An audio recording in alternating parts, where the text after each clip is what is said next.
shoelaces to avoid confirming that you're in the unsuccessful group.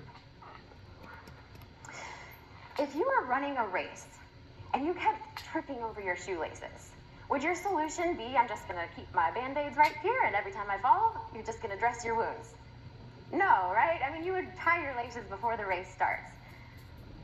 Procrastination is the Band-Aid. It's the thing that makes you feel safe, but you actually have no shot at winning the race.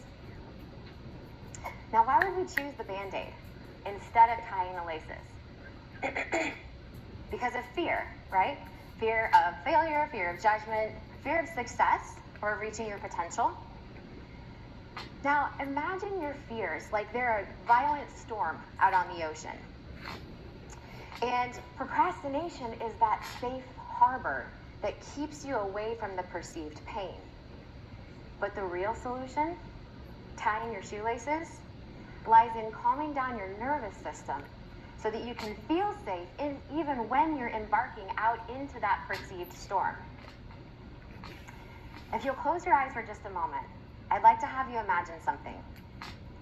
I want you to imagine your future if you were better prepared, better rested, and could use all of your available energy to rise above emergencies instead of having it drained out in the procrastination stress cycle.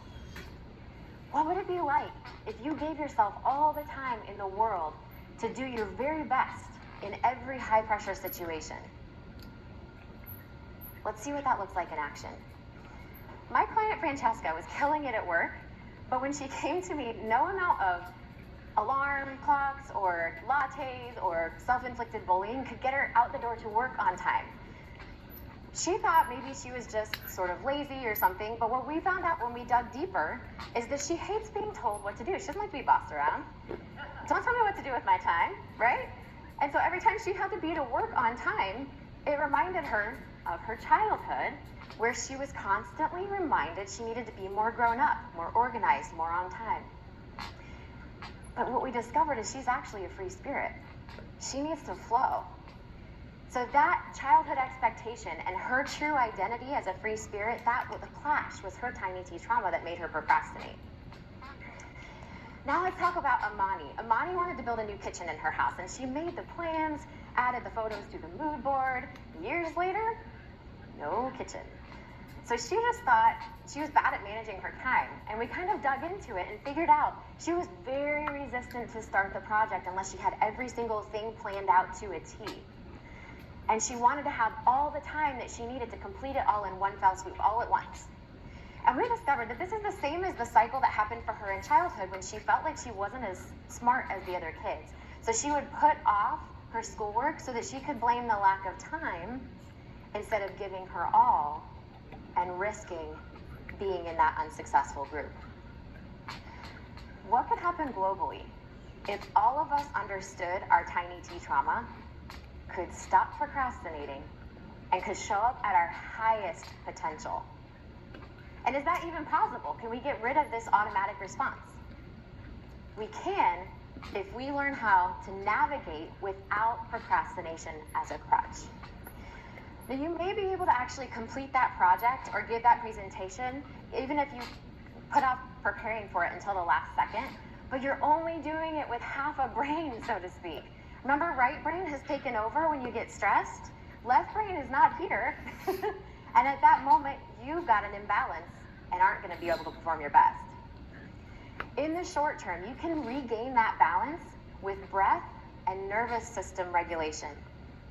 In the long term, you can actually rewire the negative self-beliefs that the trauma created and stop procrastinating altogether.